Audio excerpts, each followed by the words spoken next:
Have you ever wished you could fast forward through a boring parade?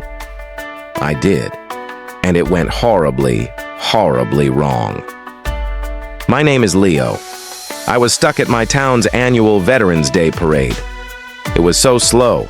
I found a weird-looking TV remote on the ground. It had a big, shiny red button.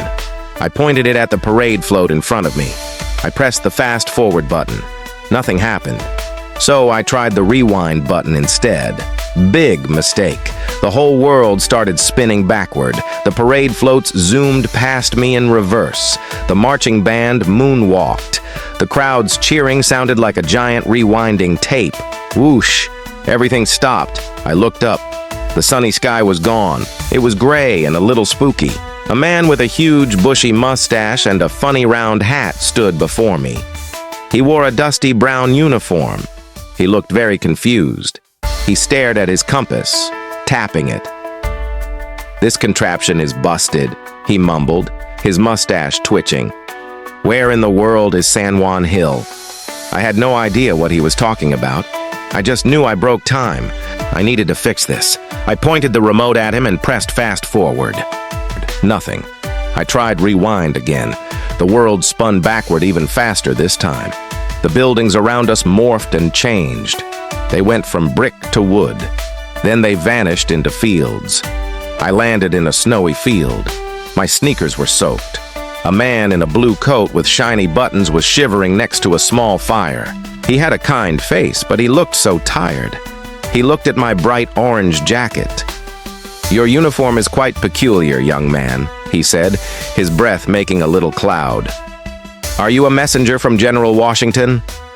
General Washington? The first president? I was way, way back in time. This was worse than I thought.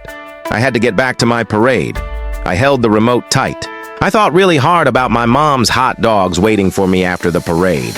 I pressed the rewind button one more time. Just a tiny tap. The snow melted instantly. The field became a town square again. But it wasn't my town square. Men in tricorn hats and knee-high socks hurried past. One of them, a blacksmith with huge arms, stopped. He wiped sweat from his forehead with a leather glove. "You look lost, son," he said.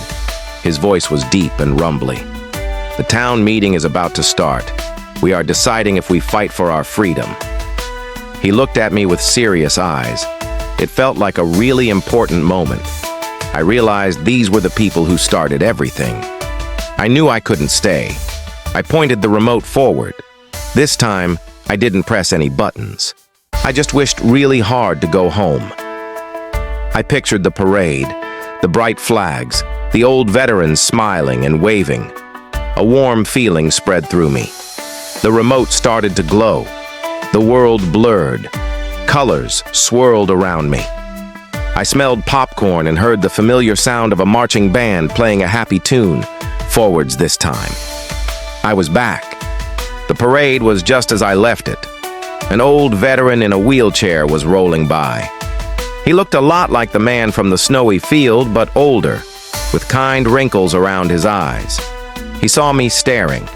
He smiled a warm, gentle smile. I looked at the remote in my hand. Then I looked at him. I walked over and handed him the remote. He looked at it, then at me. He winked. "Sometimes it's good to look back, isn't it?" he said. I finally understood. The parade wasn't just a slow walk. It was a thank you. A thank you to the man with the bushy mustache.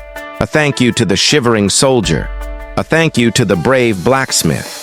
It was for all the people who marched before us so we could be free. I stood and watched the rest of the parade. I clapped for every single person, and for the first time, it didn't feel boring at all. Remember to always be grateful for those who help us.